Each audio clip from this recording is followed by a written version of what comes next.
Nesse momento, quero chamar para cá uma pessoa muito especial, uma amiga. Na verdade, quero chamar 3 pessoas, né? 3 pessoas que vão se sentar aqui para poder adorar a Deus conosco e falar um pouco de loucura pelo Senhor. Vem para cá minha amiga Nívia Soares! Oi, Nívia. Tudo bem?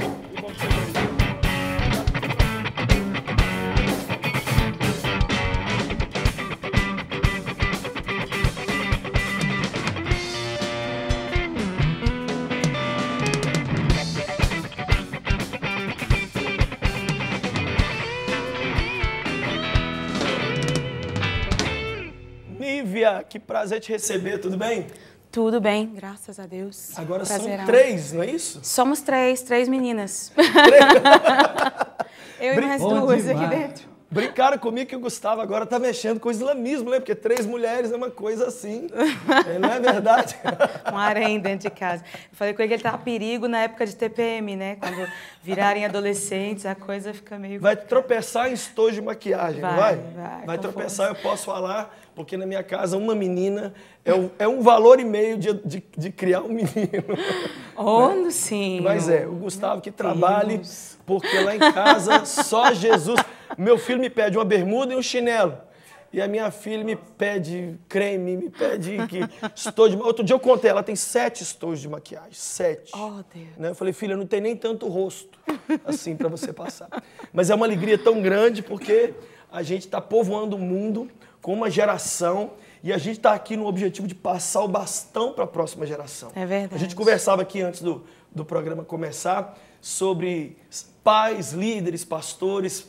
Como a nossa responsabilidade hoje é de ensinar essa geração que vem que Deus não é simplesmente alguém que nos ajuda a alcançar nossos sonhos, mas que Ele deve ser adorado por quem Ele é, que Ele é o supridor de tudo que a gente tem e precisa. É verdade. E que através da adoração, da pregação, das artes, do que for, a gente está aqui para isso. Não é isso mesmo que você tem feito e adorado e ensinado? É verdade. Há tantos anos? É uma coisa que Deus tem ministrado muito no meu coração há alguns anos já.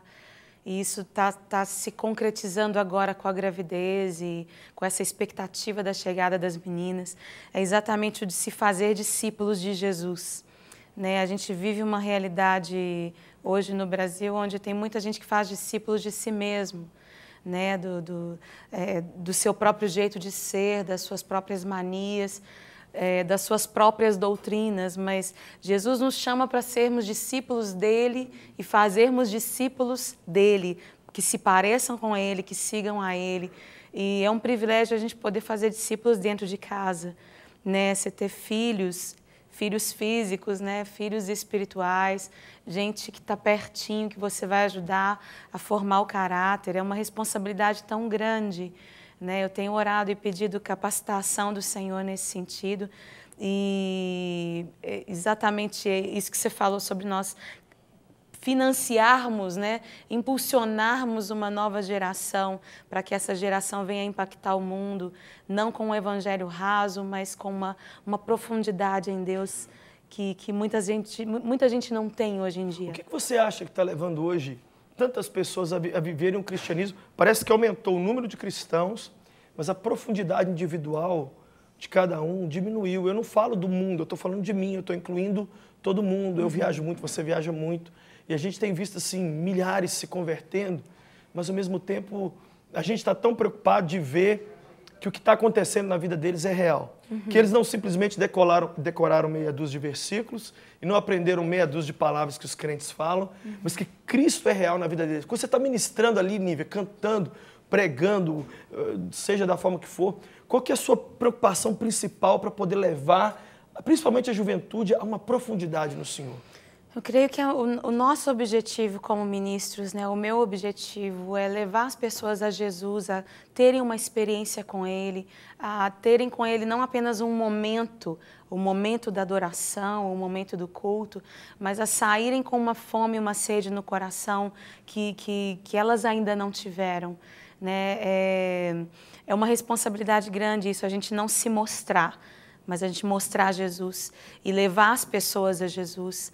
Né? E eu creio que em tempos onde existe um apelo tão grande para que a gente se mostre, para que o seu nome esteja à frente, para que, né, todas essas coisas que são coisas que a mídia nos impulsiona nesses tempos, o levar as pessoas a olharem para Jesus, a seguirem a Jesus, é meio que andar na contramão, né, de um sistema. Apontar o tempo inteiro para Cristo. Por mais que isso pareça ser algo impopular nos nossos dias, né? É uma contradição dizer isso, mas como? Por que você está dizendo isso? Hoje nós somos uma porcentagem tão grande de evangélicos no Brasil, hoje a gente aparece na TV, mas é como você disse, existe é como um suco que você quer aumentar de tamanho, porque tem muita visita em casa, e aí você precisa diluir aquele suco em muita água, né, e misturar com açúcar, misturar com um monte de coisa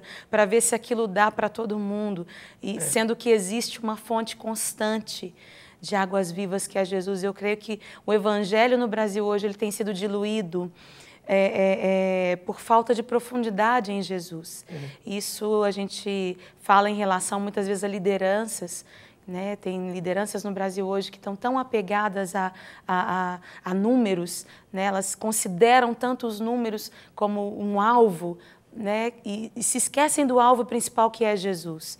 Eu me lembro sempre, eu tenho me lembrado das palavras que a gente lê lá em Atos dos Apóstolos, que diz que eles perseveravam em oração, em súplica, e eles viviam em comunidade, repartiam entre si os seus bens, não tinham necessidade entre eles de coisa alguma, e o Senhor ia dia a dia acrescentando aqueles que iam crendo, ou seja, a missão principal deles era de estar com Jesus, de pertencer a Jesus, de permanecer nele e de anunciá-lo, primeiro com as suas próprias vidas, com o seu estilo de vida, né? Eu creio que é isso que falta. Jesus diz, permaneçam em mim. E se a gente não fizer isso, na verdade, a gente está fazendo um desfavor ao Evangelho. Sim. Porque eu fui numa igreja que o pastor foi bem honesto comigo. Ele falou, Lucinho, a minha porta da frente da minha igreja, ela é grande, mas a dos fundos é maior. Eu falei, o que o senhor quer dizer? Ele falou assim, o povo entra e não fica. As pessoas não são consolidadas. Eu não sei se eu não estou dando alimento. É interessante que Jesus realizou uma série de milagres.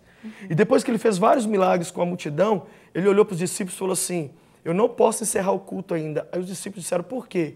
Porque eles estão com fome. E se eu mandá-los embora agora para a caminhada, como eles não têm comida na barriga, o que eu fiz do lado de fora não vai sustentá-los se eu não fizer alguma coisa do lado de dentro. Então deu pão, multiplicou o pão para que eles conseguissem caminhar.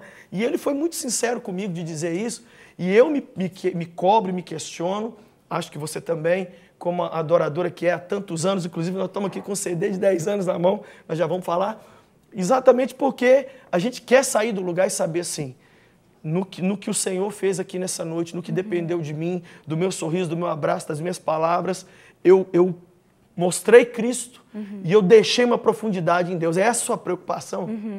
Exatamente. E eu creio mais, sabe, assim, é como a gente começou esse papo, né? A gente falando sobre discípulos, sobre o fazer discípulos. A gente tem discípulos de perto e de longe, né? Tem pessoas que nos acompanham durante esses anos e que a gente tem podido influenciar e tem visto crescer em Jesus. Isso é um privilégio muito grande. Eu creio que isso é maravilhoso, isso vai refletir na hora que a gente está ministrando. É o quanto nós somos genuínos no nosso secreto, no lugar onde ninguém vê.